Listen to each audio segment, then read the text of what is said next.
com muita alegria que a gente sente ao estar aqui junto com todos vocês do Centro Espírita Joana d'Arc, para mais um momento de estudo, né, e de reflexão acerca do Evangelho de Jesus. O capítulo 12 do Evangelho: amai os vossos inimigos, retribuir o mal com o bem. Aprendestes que foi dito: amareis o vosso próximo e odiarei os vossos inimigos. Eu, porém, vos digo: amai os vossos inimigos, fazei o bem aos que vos odeiam e orai pelos que vos perseguem e caluniam, a fim de serdes filhos do vosso Pai que estás nos céus, e que faz se levante o sol para os bons, para os maus, e que chova sobre os justos e os injustos. Porque só se amardes os que vos amam, qual será a vossa recompensa? Não procedem assim também os publicanos, se apenas os vossos irmãos saudardes? Que é com isso fazeis mais do que os outros? Não fazem outro tantos os pagãos? Esta fala também está presente no contexto do capítulo do Evangelho, do capítulo 17, que é o sede perfeito, porque Kardec, assim, organizando, né, nos mostra que o caminho da perfeição vai desde amar o próximo como a si mesmo, amar os inimigos, para que cheguemos à perfeição, né? E aí a gente fica perguntando, né, pode uma pessoa amar o seu inimigo? Isso é possível? Né? Seria uma utopia? Pode alguém oferecer a face esquerda quando baterem na face direita? O entendimento que fica é que na escala da evolução espiritual, amar os vossos inimigos seria chegar próximo da perfeição, quando assim estivermos dando conta de fazer, né? E essa questão está presente em várias outras citações. Por exemplo, no Livro dos Espíritos, na questão 625, né? Quando os Espíritos respondem a Kardec sobre qual que era a referência, o exemplo de perfeição moral, né? Porque a humanidade poderia ter, quando ele diz que é Jesus, né? Que era Jesus. Quando na questão 171, que diz que os Espíritos dizem que o dogma da reencarnação se baseia na lei divina e que todo espírito está destinado à perfeição, né? E que Deus lhe fornece todos os meios para alcançar através das provações da vida corpórea. Mas na justiça lhe permite cumprir essas novas existências que não puderem numa primeira fazer. Então a justiça divina assim permite. E aí a gente vê que desse amor ao próximo, até amar o inimigo, fazer o bem aos que nos odeiam, em orarmos pelos que nos perseguem, tem-se aí a expressão máxima, né, do amor, do perdão e da caridade, que é a essência da perfeição. Entende-se que do amor ao próximo até amar o inimigo, mede-se a nossa evolução moral, né? Decorre daí o grau da perfeição. Então, Jesus disse isso após dar aos seus discípulos aquela regra do ser perfeito, como perfeito é o Pai Celestial. Complementando essa fundamentação, né, básica, para depois a gente caminhar mais para uma exercitação prática, né, desse princípio, fica aí colocado, né, no Evangelho, onde Kardec ressalta nesse capítulo, que se o amor ao próximo constitui, então, o princípio da caridade, amar o inimigo é a mais sublime aplicação desse princípio. Porquanto, de posse da tal virtude, representa uma das maiores vitórias alcançadas sobre o orgulho e o egoísmo. Mas a gente, como vários, né, estudiosos e pensadores, sempre, muitos eram aqueles que entendiam que isso era uma utopia, né? Inclusive que esse pensamento cristão, esse ensinamento de Jesus, fazia com que gerassem pessoas fracas, né, que não poderiam reagir, né, que não poderiam atacar, né? Então, entendia ser assim, fazer o bem ao inimigo era como que se demonstrar fraqueza, né? Mas vamos meditar um pouquinho sobre esse inicinho dessa fala de Jesus. Quando Jesus disse assim: aprendestes o que foi dito, amareis o vosso próximo e odiareis o vosso inimigo. Quer dizer, isso foi dito, vocês ouviram isso, aprenderam isso, mas agora presta atenção. Eu, porém, vos digo: amai os vossos inimigos, fazei o bem ao que vos odeiam. Eu, porém, quer dizer, como a dizer, ó, daqui para frente inaugura-se uma nova era e quem quiser ser meu discípulo vai ter uma nova meta a alcançar, que é amar os vossos inimigos. Então, a percepção dos estudiosos, todos nós, né, que somos aí também não entendedores profundos, né, da interpretação do Evangelho, mas somos estudiosos, né, como todo espírita deve ser. A gente vê a importância dessa fala de Jesus para a nossa vida íntima e para a vida da humanidade, né? Tendo em vista, inclusive, o nosso momento agora, né? As nossas lutas, as polarizações de ideologias, de concepções que nós vivemos. Se vivia a época do Cristo, vivemos na nossa época ainda, né? Mesmo no, passando já tanto tempo do tempo de Jesus em que ele disse isso, a gente entende que a importância desse versículo, como muitos, né, de todo o Evangelho de Jesus, continua atual, é atemporal, ele tem a sua aplicação em qualquer tempo. Mas o interessante é que, segundo os estudiosos do Evangelho, dizem que esse versículo é o versículo que foi mais comentado pelo Emmanuel, né? E olha que o Emmanuel todos nós sabemos que ele deu a sua contribuição praticamente em quase todos os versículos do Evangelho, mas esse Mateus 5,44, né, ele comentou direto ou indiretamente, segundo aí os estudiosos, ele fez mais de 30 comentários sobre essa orientação de Jesus, desse capítulo que nós estamos refletindo sobre ele hoje. Então, é como se ele tivesse a dizer, né, para a gente que a importância, né, da nossa busca, o quanto isso é importante para a busca da nossa paz, da felicidade. Então, e para equacionar as nossas diferenças, o amar os nossos inimigos, né? Isso demonstra assim, a importância da orientação, né, da espiritualidade, porque nós temos muito ainda a caminhar, né? Não só no entendimento, mas principalmente na prática. Então, essa talvez seja mesmo uma das falas mais desafiadoras do Evangelho. Porque é simples, não é tão simples, mas é mais simples mais fácil a gente amar, gostar, né, de quem nós partilhamos ideais, simpatia, né? Agora, ouvir Jesus dizer que nós temos que amar os inimigos, parece que não há quem não sinta uma certa repulsa, um desconforto de pensar isso, né? Do tipo, eu não conseguiria, isso não é possível. Mas para a gente prosseguir nessa reflexão, a gente vai pegar ajuda aqui de um dos maiores pregadores cristãos, que todos vocês aí devem conhecer e já ouviram falar, né, do Martin Luther King, que é aquele americano, né, que ele foi, na verdade, um dos grandes defensores, né, das diferenças, das raças, da igualdade, né? Inclusive, ele morreu, foi assassinado jovem ainda, né? Ele, acho que em 1939, em 1969, com 39 anos. Ele foi, inclusive, o Prêmio Nobel da Paz em 64.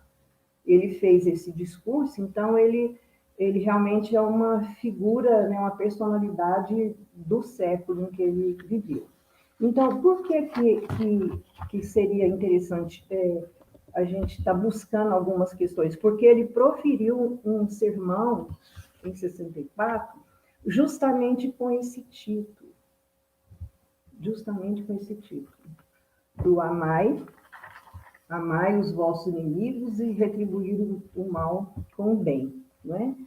E ele pelo preconceito que ele sofreu, né, que ele era negro, sofrimentos, né, que ele passou por toda sorte de sofrimento, ele manteve-se firme em viver esses mandamentos, com uma eloquência muito grande na defesa, porque ele era um pastor, né, protestante, tanto na pregação quanto na defesa e na vivência desse princípio. E a gente sabe que todos aqueles que vivenciam ou se esforçam para vivenciar uma determinada crença, um determinado princípio, ele tem uma autoridade, né, passa a ter uma autoridade muito grande de falar sobre isso.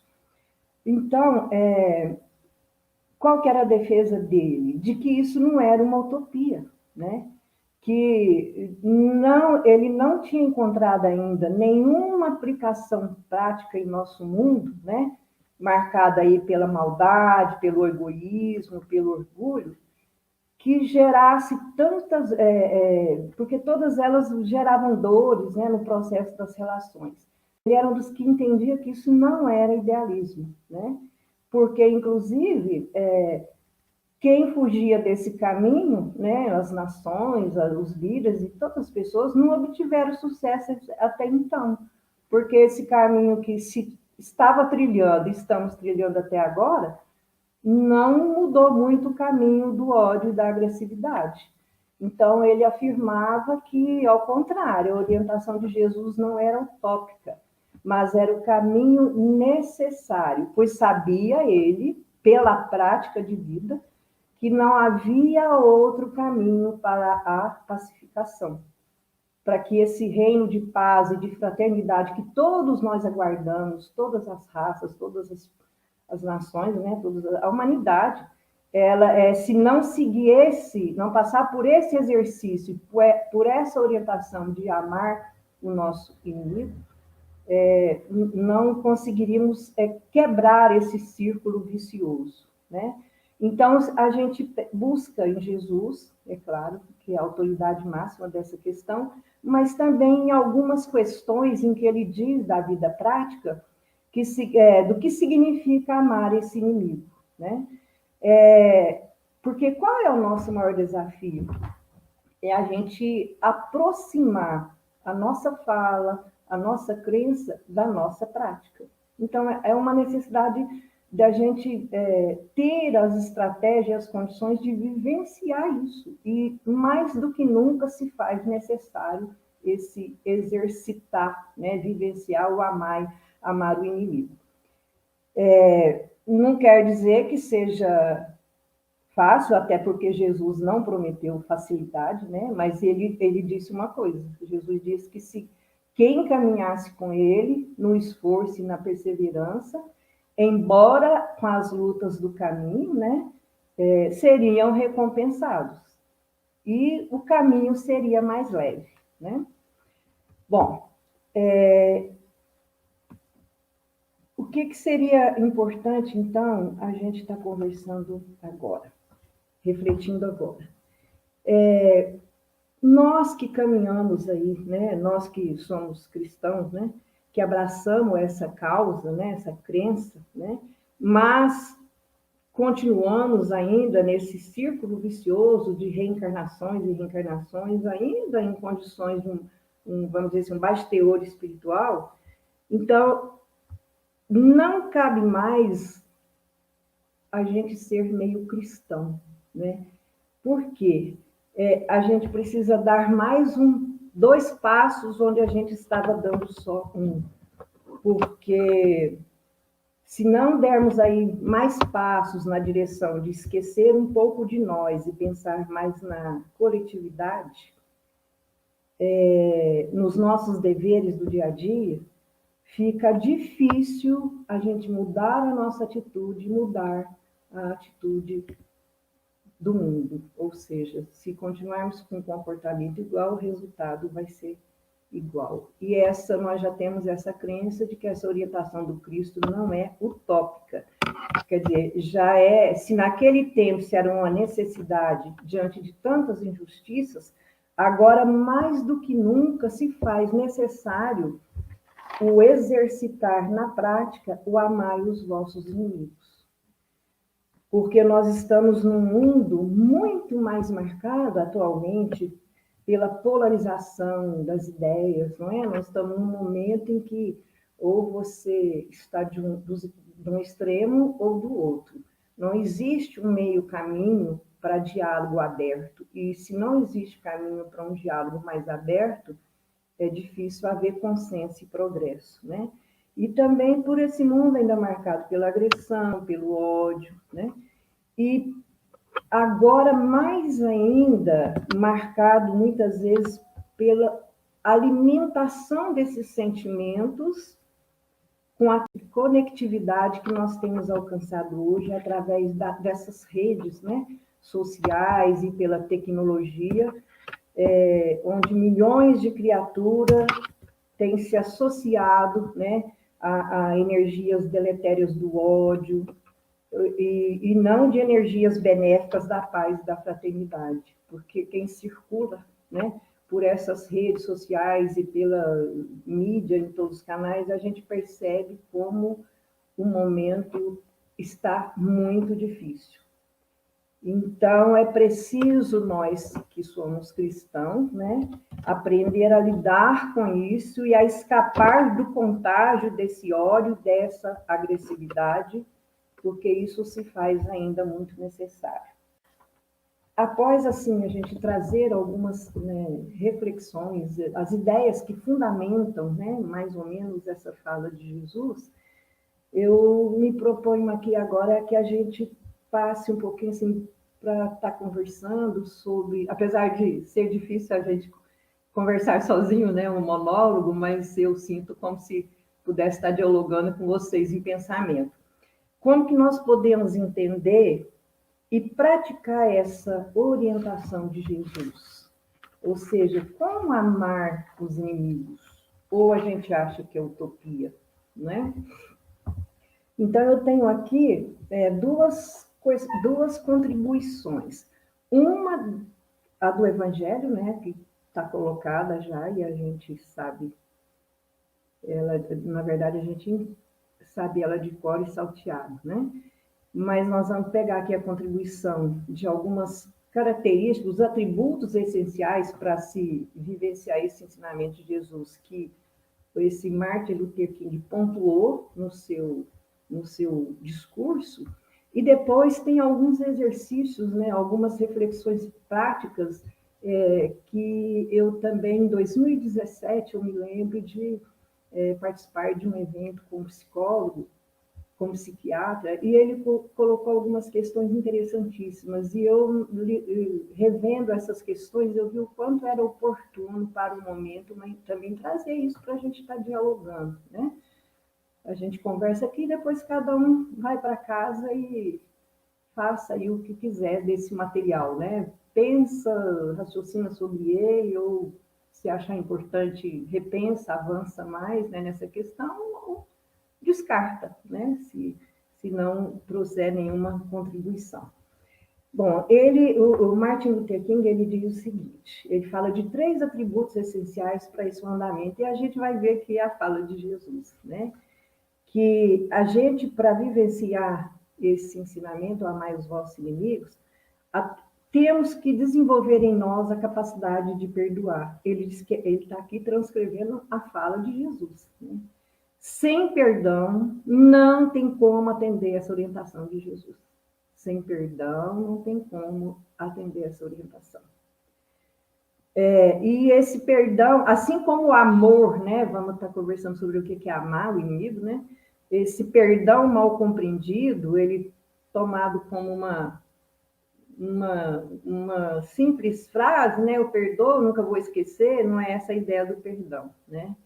O esquecer, a gente já sabe disso, que é questão, não é só questão de memória, é diluir essa emoção, né? E não ter nenhum bloqueio em nós para qualquer recomeço de voltar atrás, de fazer diferente, ou na relação com as pessoas. Então, o perdão é esquecimento e caminhar junto, né? Nessa condição que seria possível vivenciar essa orientação de Jesus. ele diz, o outro atributo que ele coloca, que é aqui no segundo lugar, segundo atributo, é que nós temos de reconhecer que a má ação do nosso próximo ou do inimigo, né, ou seja, aquilo que nos magoa, nunca exprime a sua completa maneira de ser. Quer dizer, que nenhuma pessoa, nenhum indivíduo se resume a um ato que ele praticou, não é? Ou a um gesto, a um sentimento. Então, isso são equívocos, né? Porque nós mesmos sabendo que nós somos seres em evolução, todos nós, né? Então, todos têm valor e têm virtudes. E a gente vê que essa questão bate muito bem, essa percepção dele, com as questões do Livro dos Espíritos, né? 116, 125, que fala que todos os seres chegarão ao mesmo fim, ainda que passamos pelas fieiras do mal, em caminhos mais longos, mais tortuosos, que nem o rio, né? Que mesmo tortuoso ele chega ao mar. Então, que no mundo não há vítimas e nem algozes integrais, né? E isso o Emmanuel diz lá numa lição 110, né? Que todos nós, do Caminho Verdade e Vida, né? Estudamos essa lição há poucos dias, que todos nós temos uma parcela de maldade e de bondade, né? Então, esse atributo de que nós temos que reconhecer que qualquer pessoa que faça algo de ruim, de mal, de prejuízo, ela não representa, ela não é 100% tudo aquilo. E, em terceiro lugar, que nós não devemos procurar derrotar ou humilhar o inimigo, mas granjear a sua amizade, a sua compreensão. Quer dizer, que não há outro, segundo ele na prática é o que ele, porque antes ele realmente ele enfrentava, na prática dele, na luta contra as diferenças, desigualdades, era aquele embate de reagir, era, na verdade, a ação do olho por olho, dente por dente. Mas aí ele chegou a esse entendimento de que não seria por aí que iria mudar nada, né? Então, segundo ele, não tem outro meio de vencer o inimigo senão transformá-lo em amigo. Nós somos capazes, por vezes, de humilhar o nosso maior inimigo, mas muitas pessoas, né, podem proceder sim, e a gente vê isso presente a todo momento, né, na vida. Mas sempre, inevitavelmente, tem um momento de fraqueza e em que há espaço para que faça-se algo diferente. E nós temos aí o ensinamento dos Espíritos, que diz, né, que toda pessoa, mesmo aquele mais vil das criaturas, realmente ela tem afeto, tem gostado e tem quem goste dela. Esses três atributos que ele destaca chamam a atenção, né, finalizando essa fala dele, para a maior dificuldade ao cumprir, né, todos nós para cumprirmos essa orientação. Está mesmo na orientação do que seja o amor, né, na nossa concepção do que seja amor. E aí a gente recorre ao Evangelho, onde Kardec faz toda uma explicação sobre essa questão do conceito do que é amar, né? Amar não é ter a mesma afeição, porque isso nem está na nossa natureza, é uma questão de sintonia, de vibração, né? Alguém com quem a gente não tem muita afinidade, a gente não tem o mesmo sentimento, as mesmas sensações, né, que tem com a proximidade de um amigo. Então, Kardec deixa isso bem claro no Evangelho, eu não vou me dedicar a isso, porque nós conhecemos bem, né? Então, na verdade, ele discorre todinho lá nesse capítulo que amar o inimigo não é isso, não é ter confiança, porque confiança pressupõe uma série de outras questões, né? Mas é não opor nenhum obstáculo para reconciliar, é desejar o bem, não o mal, é experimentar, é socorrê-lo, né? Se apresentar uma oportunidade, e aí vai explicando direitinho essa concepção equivocada do amor, né? Bom, e nessa sequência de fala de Kardec no Evangelho, aí na sequência do capítulo, nós vamos tratar disso também mais na frente, daqui a pouco. Aí ele entra na questão do amor ao inimigo, né? Que para o incrédulo isso é um contrassenso, mas para nós cristãos não, né? Fala dos inimigos desencarnados, né? Fala daquela outra orientação de que se alguém bater na face direita, se apresenta também a outra, né? Quer dizer, numa defesa firme de que o olho por olho e dente por dente já não cabia mais a partir da sua vinda ao mundo, né? A partir do seu ensinamento. E ainda tem a instrução lá dos espíritos, que fala no ódio, na vingança, no duelo, né? E é até interessante um caso sobre o duelo, que o Chico, não sei se foi no Pinga Fogo, em algum momento ele foi, se a gente lê né, na obra que conta a história, casos do Chico, que ele chamaram a atenção dele dizendo que se o evangelho estava desatualizado, né? E uma das desatualizações do evangelho seria essa questão do duelo que não existe mais, né, no nosso tempo. Então nós vamos bater um papinho sobre ele também daqui um pouquinho. Bom,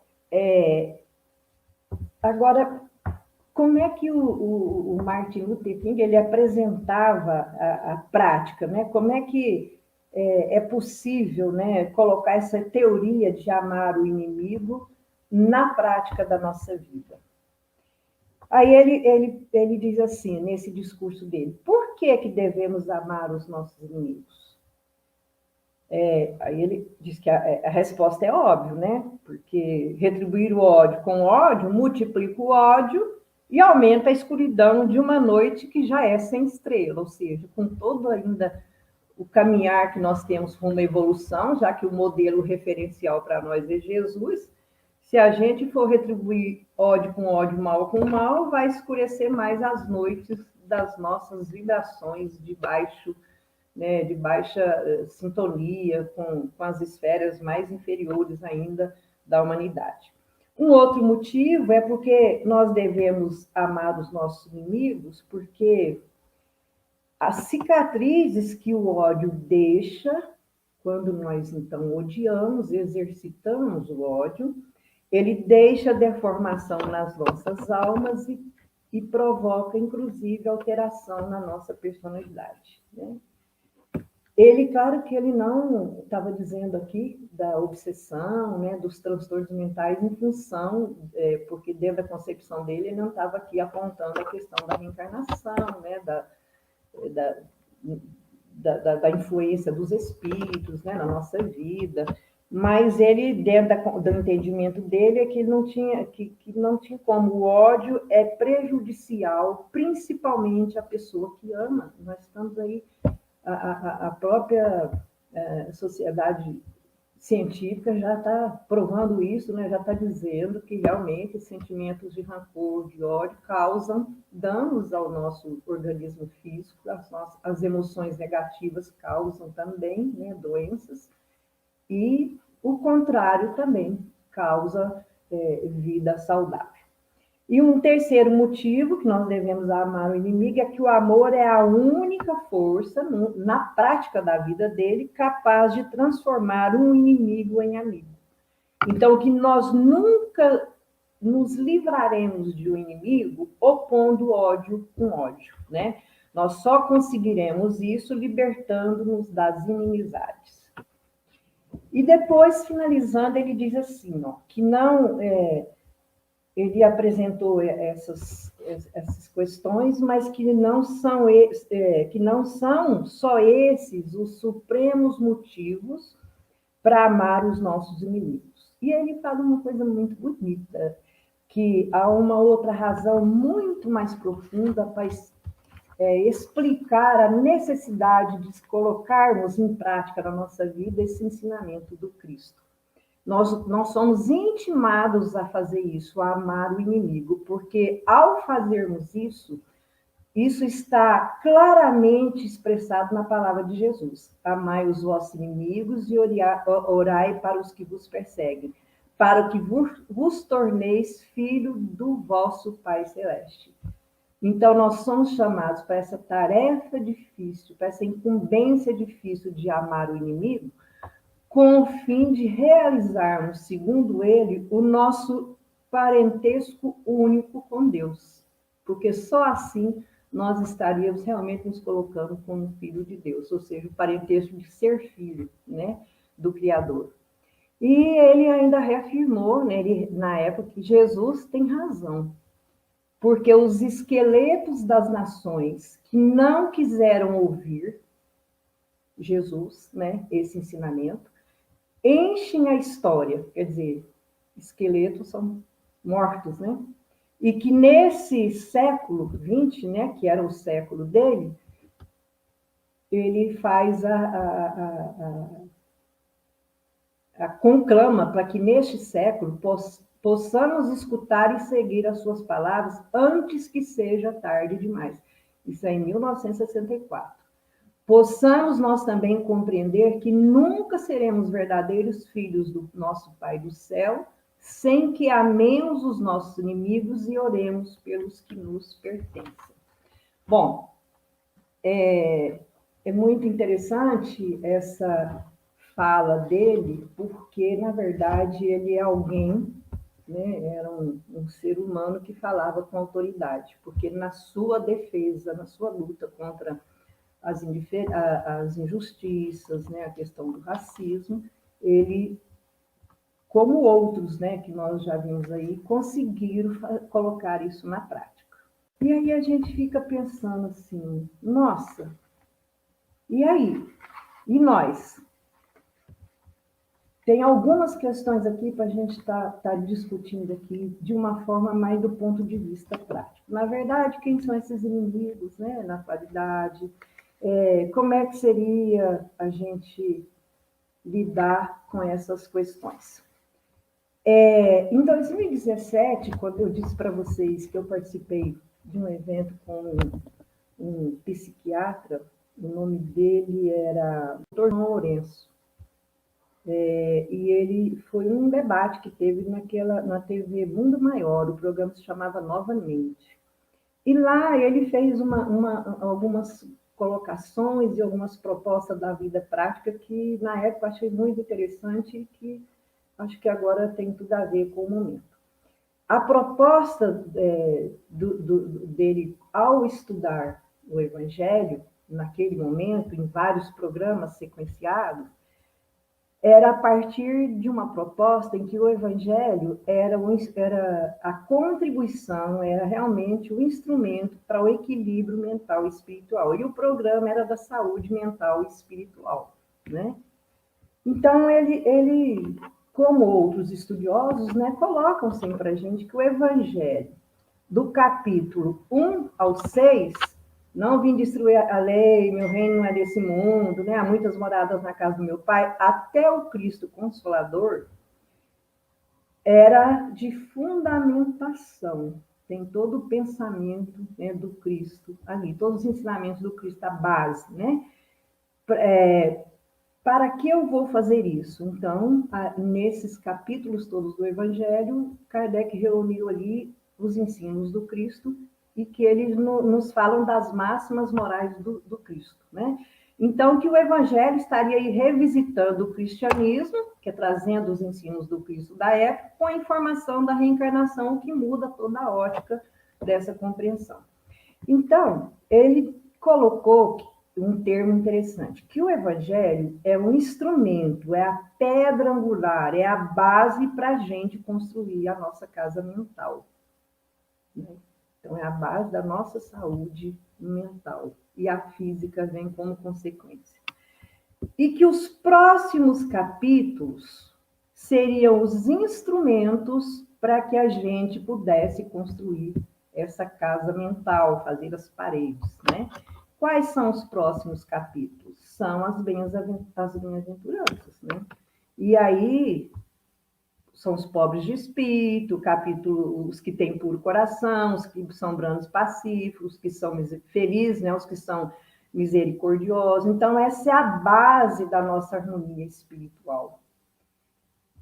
Inclusive, acho que também é do conhecimento, né, de todos nós cristãos, que o Gandhi, né, o Mahatma Gandhi, que é um outro ser humano, né, que viveu aqui entre nós, que teve a maior autoridade para falar de pacificação, porque ele viveu assim, né, conseguiu contribuir com a libertação do povo inglês sem pegar em armas, o que é um feito, né, que se todos os livros religiosos se perdessem e restasse apenas o Sermão da Montanha, ainda assim nada estaria perdido, porque aí está a síntese, né? No Sermão da Montanha está a síntese dos ensinos do Cristo. Então, esse Esse psiquiatra, ele disse, então, que esses próximos 4 capítulos do Evangelho são os instrumentos para que a gente pudesse colocar em prática, vivenciar o homem de bem, que é o que toda a base dos capítulos iniciais vem falar do ensino do Cristo, né? Que é para que nós como nos tornarmos, como nos tornarmos homens de bem, né? O Gandhi fala. Depois de meditar maduramente o assunto, porque ele não era cristão, o Gandhi, olha que interessante, ele tirou o chapéu para o cristianismo, né? Depois de meditar maduramente sobre o assunto, resolvi também depositar minha humilde oferenda aos pés deste poderoso código de ética da humanidade que deu início a uma nova ordem mundial na Terra. Então, não resta dúvida, né? E outros estudiosos aí também, né, dizem que as bem-aventuranças é realmente a base da harmonia, da nossa harmonia espiritual. Bom, então, se nós já temos um instrumento, e aí o que vem depois? Então, nós temos a base fundamental da nossa harmonia, né, espiritual, e aí vem a instrução de como vou fazer isso, porque acho que o grande desafio nosso é o como fazer, né? É aquela história, como é que a gente vai aproximar a nossa prática da nossa fala, né? Se eu digo que amar ao próximo, que a gente deve amar ao próximo como a si mesmo, acreditamos nisso, então como é que a gente vai vivenciar isso na prática? Quanto mais nós nos aproximarmos disso, mais nós estaremos dando um passo ou dois à frente. As instruções de como vou fazer isso, né, estaria aí nesses próximos capítulos. Qual que seria a primeira instrução de como construir a base da casa, da harmonia mental e espiritual do homem de bem? Seriam, então, esses próximos capítulos. Qual? A primeira instrução de como fazer isso seria o capítulo 11 do Evangelho, que é amar ao próximo como a si mesmo. Então, o capítulo que nós estamos estudando hoje, né, que é amar os inimigos, seria a segunda instrução de como a gente vai construir. A base é todos esses capítulos anteriores trazidos pelo Cristo, as bem-aventuranças e o que está fundamentado no início do Evangelho. E que agora, daqui para frente, nós temos aí todo o material, né, a instrução no manual, seria um manual de como nós vamos construir as paredes da nossa casa, porque ela está sustentada em base sólida. E esse psiquiatra ainda chamou atenção para uma coisa interessante, que não iriam ali naquele momento, né, naquele curso, naquela proposta deles, usar a doutrina espírita para ficar justificando os nossos comportamentos insanos, né? Que mais cedo ou mais tarde vão nos levar às doenças mentais e às doenças... Vamos todos nós adoecer, né? E que a doença, a gente já sabe, ele só reafirmou isso, que vai estar nos dizendo aí por que caminho nós estamos andando, né? Então, que as doenças não são mais do que alerta, nos chamando para dizer por onde nós estamos andando. Então, nesse sentido, esses capítulos agora, subsequentes do Evangelho, né, que nós tivemos lá o amar ao próximo, amar o que nós estamos vendo hoje, mas viria depois, não sabe a mão esquerda o que deu a direita, honrai pai e mãe, fora da caridade não há salvação, pedi obtereis, até chegar lá na coletânea de preces, que, segundo os estudiosos, é a coletânea de preces, né, aquele tanto de preces que Kardec colocou ali, é a síntese do Evangelho, né? Você pega aquilo ali, quase ninguém... as pessoas muitas vezes estudam o Evangelho, deixam a introdução, já começa lá no primeiro capítulo e termina no 27, né? Começa tudo de novo. Sendo que aquelas preces são tidas como uma síntese do Evangelho de Jesus. E a gente vê que cada tipo de prece traz ali a sua fundamentação. Muito interessante. Esse psiquiatra, ele colocou que nós temos nesses capítulos subsequentes um manual do usuário. Qual usuário? Para aquele que pretende se tornar um homem de bem. Para nos ajudar a ser esse homem de bem. E aí, então, fica a provocação, né? Estamos dispostos? Todo mundo acho que está disposto, né? A se tornar um homem de bem, né? É a nossa meta. Então, nós vamos começar amando os inimigos.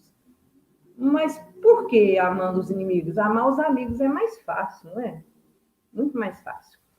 E aí vem uma reflexão desse psiquiatra que eu achei muito interessante. Ele fala assim, ó, se você tem sentimento pelas pessoas que estão ao seu lado, saiba que isso não te torna uma pessoa melhor. Se você tem sentimento pela pessoa, sentimento bom, claro, né? Que estão do seu lado, saiba que isso não te torna uma pessoa melhor. Por quê? Gostar de quem não gosta da gente não é tão difícil. O verdadeiro desafio, na verdade, é amar os nossos inimigos. E é sobre isso que a gente vai agora, como é que a gente, que a gente conversar, qual que é a sugestão, qual que é a contribuição, né? Tendo esse manual, né, do usuário para como é que a gente pode chegar a vivenciar essa tão sonhada meta do homem de bem, né? E que a fraternidade será essa, hoje inclusive está em todos os discursos, né? Que a fraternidade será a força da nova ordem social, né? Essa fala está dos espíritos, mas está na fala de muitas pessoas na televisão, na mídia, para todo lado. Mas não terá firmeza, né? Isso não terá firmeza sem a fé e o amor entre as pessoas. Então, podem usar esse chavão quantas vezes quiser, porque só vai ter sustentação e será realmente uma conquista, né? Será uma nova ordem social, se houver amor entre as pessoas, né? Com relação ao que é amar, nós não vamos aqui delongar nessa fala, porque todos nós já temos aí, né, a noção do que o Evangelho nos diz, né, com a ajuda do Emmanuel, o que é o amar. Eu queria me dedicar mais a essa questão do inimigo e como lidar com isso. Então, a pergunta que vem é, então, se eu estou disposta, vamos embora amar os inimigos. Tá, mas quem são eles? Quem são nossos inimigos? Inimigo de outra vida? Sogra, sogro, genro, nora, chefe, vizinho. Então, se a gente pensar, né, no tempo de hoje, talvez a gente não tenha aí um inimigo declarado, né? Mas seria, vamos dizer assim, a grosso modo, todos aqueles que não concordam com a gente, ou que nos são indiferentes, né? Ou que não se declaram, né, inimigos, mas puxam o nosso tapete na primeira oportunidade, né? E é uma questão, às vezes, um pouco difícil quando nós desenvolvemos, né, dependendo das nossas posturas, tantas amizades que fica difícil achar um inimigo explícito, né? E aí, daí ficam os inimigos ocultos, né? Será que tem alguém que não gosta da gente? Estou falando de encarnado mesmo, porque tem os ocultos, os espíritos, porque nesse capítulo do Evangelho, o Kardec fala lá, né? Cita lá os inimigos ocultos, né? Que são os desencarnados, né? Então, dependendo do jeito que a gente comporta, fica um pouco difícil ter alguém, né, explicitamente que não goste da gente. Mas, se Jesus não agradou a todos, pode ter certeza que Jesus teve inimigos, sim, né? Que não concordavam com ele, que ele era uma ameaça, né, para aquela época, né? E nós podemos ter certeza de que a gente pode certamente incomodar alguém, né? Que pode não te odiar, mas incomoda. Então, nós, ao falar disso, nós falamos desse tipo de sentimento, né? Mas pode ser que alguém gratuitamente fique atento, porque às vezes você não localiza, mas alguém pode gratuitamente começar a fazer alguma coisa com você. Então, fique atento, tome precaução para que isso não cresça, porque é assim que se começa a gestar um inimigo, né? Alguém que não goste de você, não é uma pessoa amiga. E aí, como é que age, né? Como agir com essas pessoas? Então, vem aqui uma dicasinha, né? Dada por esse psiquiatra. Como que essas pessoas agem? Para a gente identificar, porque às vezes a gente fica, eu não tenho inimigo, né? Então, vamos ver se a gente tem. Normalmente, essas pessoas que se dizem, são ocultas aí, né? Não são explícitas, que têm alguma diferença conosco, elas agem assim, elas disseminam a desconfiança entre participantes de grupos familiares, de trabalho, do centro espírita, né? Trazem desunião através de jogos de intriga, né? E isso vai desmantelando grupos, causa um mal-estar entre os participantes. As intrigas e os joguinhos, né, às vezes trazem desânimo e desmotivação, leva alguém a deixar o centro, a ficar indiferente na família, e por aí vai a forma sutil de estar lidando com isso. Então, como que a gente deve fazer, né, na sugestão, na orientação, seguindo aí o amai os inimigos, que não é um inimigo declarado no máximo do ódio, da raiva, mas é, sim, alguém que não tem um sentimento, não sintoniza, não emite vibrações boas para a gente. Então, o Evangelho nos fala, né, não desejar mal, fazer diferente, né? Aí vem aquela ideia, o que então eu posso fazer para ele passar a gostar de mim, né? Ou seja, não deseje mal e, numa primeira oportunidade, realize um bem para ele. Então, isso é o mais simples que nós conseguimos fazer, né? Já que a gente talvez não identifique. Agora, quem já identifica um inimigo declarado, aí está mais fácil, porque ele está explícito, né? E não vai crescer, já está grande. Aí é combater com armas mais intensas do que essa que nós estamos colocando aqui. Então, qual que seria a primeira instrução colocada aí por Jesus, né? Pagar o mal com o bem, né? E não precisa ter um sentimento como se tem para um amigo, mas pagar o mal com o bem. E aí ele fez uma continha que eu achei interessante. Raciocinem comigo. Ele diz que pagar o mal com o bem é uma questão de cálculo matemático. Eu sou fraca na matemática, não é o meu forte, mas é uma continha, num pequeno a gente vai dar conta de fazer. Então, sigam comigo. Para a gente dar conta dessa questão, dessas preocupações, a gente precisa sempre estar voltado para que um dia seja positivo, com ideias positivas, todos os dias, independente do que ocorra. Então, ele diz assim, ó, vamos seguir a continha matemática. O negativo, a gente põe o sinalzinho do negativo. Então, um negativo, que é um mal realizado, é um negativo. Mas um negativo, que é um mal retribuído, somando menos 1 com menos 1, vai dar 2. Então, nós, ao fazermos assim, nós vamos estar produzindo um mal duplo. 2. Mal duplo. Continuando com esse um negativo, que é um mal realizado por alguém. Se eu não realizo um mal para essa pessoa, ou seja, não retribuo, é 0. Então, um negativo, que é o mal realizado, mais o 0, mal não realizado, é igual ao quê? Menos um negativo. Então, com a minha ação de não reagir, não retribuir, ficou como estava, um negativo. Então, fica o mal que já existia. Eu não contribuí para aumentar esse mal. Mas tem ainda um outro cálculo, que esse é tudo de bom nessa questão de caminhar na direção de amar o inimigo. Um mal realizado, negativo, mais um mal não retribuído, ou um bem realizado, é um positivo, né? Então, veja bem, um negativo mais um positivo, que é o bem realizado, que é o mal não retribuído, vai dar 0, mal anulado. Então, ele explica por aí que realmente pagar o mal com o bem, amar o inimigo, é realmente bem produtivo e é uma conta matemática, né? Então, quer dizer, para a gente neutralizar qualquer tipo de sentimento pequeno que vai surgindo, até alguns maiores, né? A gente tem que ter um dia positivo, ideia positiva, e para estarmos fazendo o quê? Combatendo olho por olho, dente por dente, porque olho por olho já passou, Jesus já veio e já disse que pode até fazer isso, às vezes você tem até o direito de fazer, se julga no direito de pagar o mal, mas não deve, não é?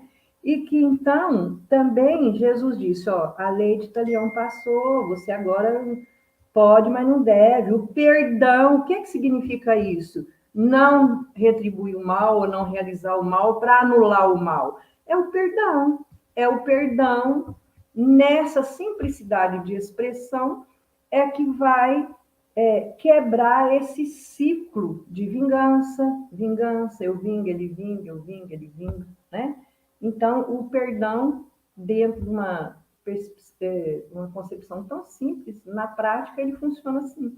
Então, isso que a gente teria que perseguir para essa saúde mental, para a gente caminhar, dar um passo a mais, né? Na construção desse homem de bem. Eu achei muito interessante essa instrução dada por essa que está presente na bem-aventurança. A segunda instrução é com relação aos inimigos ocultos, né? Aos inimigos encarnados. Qual é a estratégia que tanto o espírito encarnado, que é o nosso inimigo oculto, né? Que às vezes não gosta da gente, não tem sentimento bom por nós nem sabemos, quanto o desencarnado ele usa. Eles usam estratégia para nos desestruturar. E que como é que seria o método que isso, para psiquiatra como esse médico, ele lidava com isso diariamente com seus pacientes, né? Então, ele fala assim, ó, é muito simples, a coisa mais simples de nos desestruturar é a estratégia que o obsessor usa ou esse inimigo oculto aqui enganado. É a obsessão intermitente. Te perturba uma vez, ou vem com uma ideia uma vez e recua. Volta, te perturba e recua. E aí ninguém, nem você mesmo, pode às vezes perceber que você está sendo obsediado ou que tem alguém aí puxando o seu tapete, não é?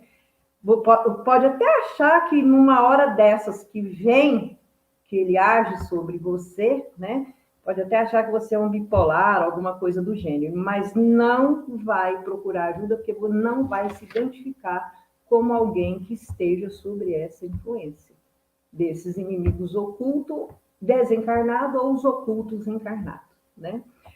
E a gente sabe que, reforçando aí uma fala que está nesse capítulo, que é de Jesus condena a vingança. Quando lá no item 8, né, desse capítulo, ele fala que se alguém vos bater na face direita, apresentai a outra também. Jesus está condenando aí a vingança. Ele não está dizendo que é proibido a gente reagir. Mas reagir como?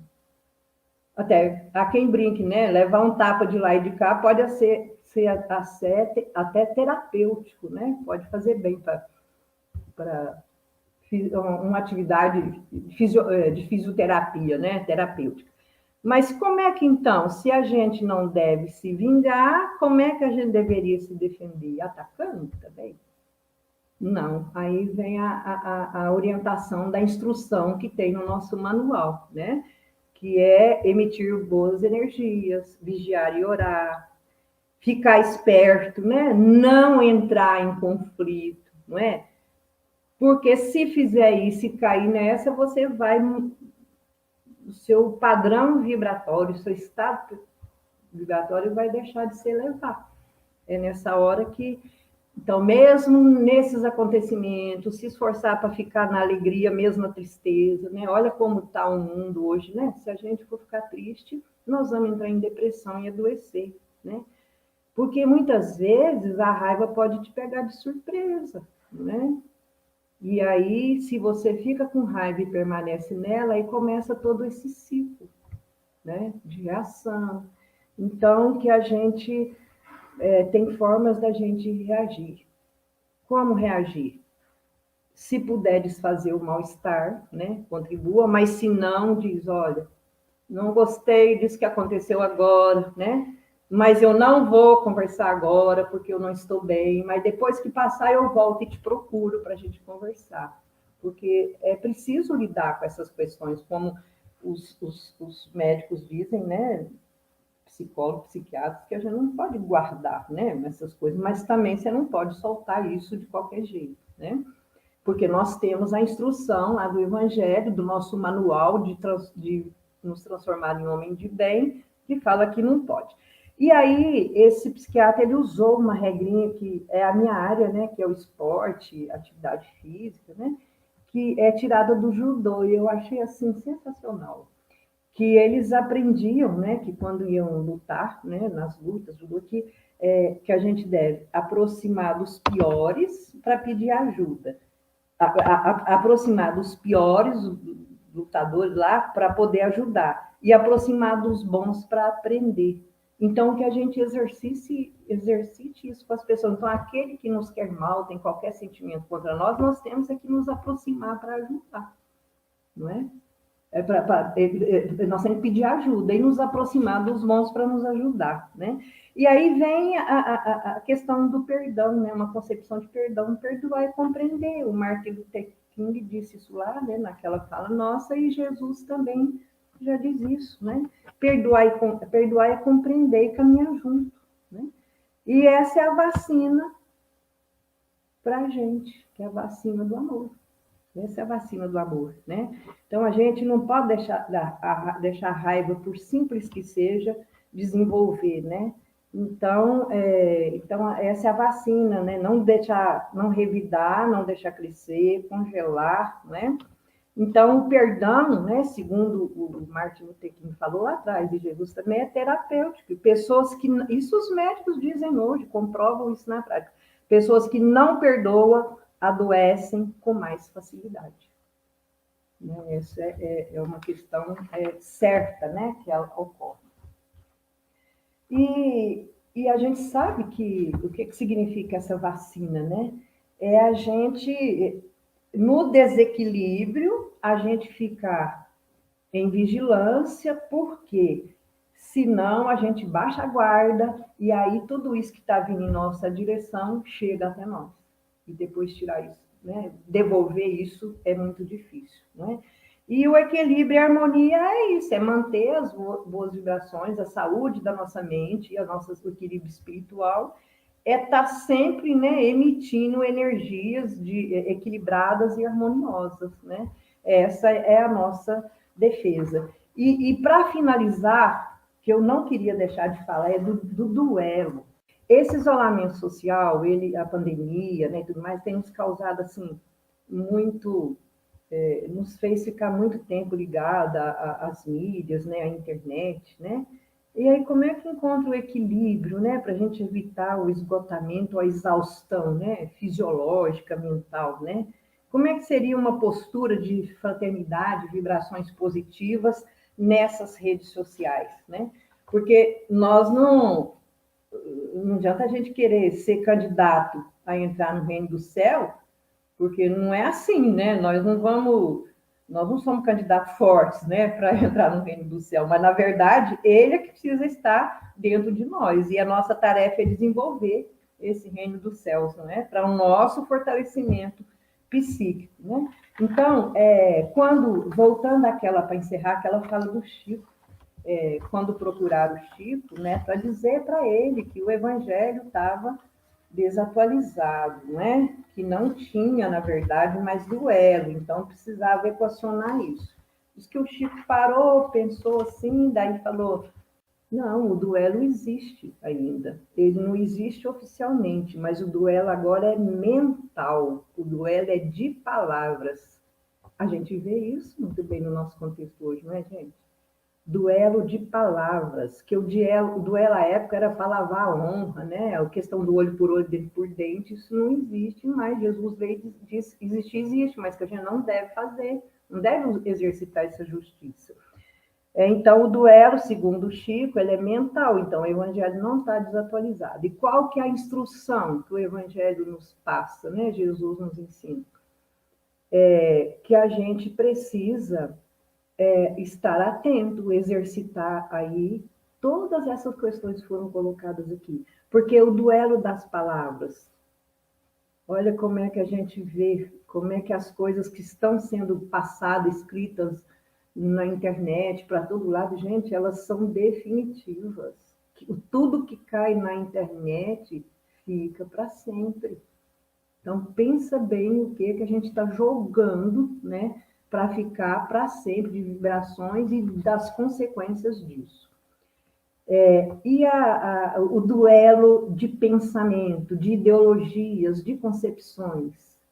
Estamos vendo aí totalmente polarizado, né? Ou você está desse lado ou você está daquele lado. Não existe um meio termo, um espaço entre essas ideias, que é o normal, o natural, para que possa se dialogar saudável, de forma saudável, e que a gente consiga dar um passo à frente. Estamos caminhando de círculo com essas vibrações de ódio, né, vingança e outra. Ele fala também, isso já fala desse, né, quando ele vai interpretar, né, dar corpo, né, materializar essa fala do Chico, do duelo mental, ele fala do duelo do glamour, né, também presente nas redes sociais hoje intensamente. Qual é o glamour?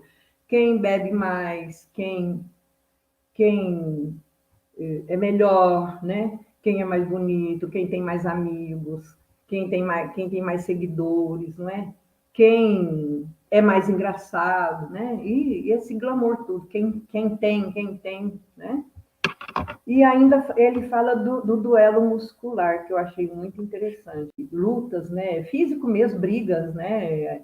Brigas físicas, ódio, duelo legitimado, né, por lei, que são esses MMA, essas lutas malucas todas que tem por aí, que é muita violência, ou briga de rua mesmo, que a gente vira e mexe, está vendo pessoas brigando na rua, um matando o outro, né? É uma loucura. Então, esse duelo, ele chama de duelo muscular, né, físico. Para a gente poder duelar, então que a gente pelo menos, né, exercício duelo de pensar na paz, né? Então vamos pensar bem que aquilo que for positivo, for duelo, não for positivo, que a gente pare na gente, não é? Cuidado, não entre nesse duelo que está posto aí, né? Que o que vem para você pare em você, não prossiga com esse duelo de palavras, de ideologias, de pensamento, de glamour muscular, né? Que chega às vias de fato. Que se a gente tiver que fazer algum duelo, que a gente pensa na paz, né?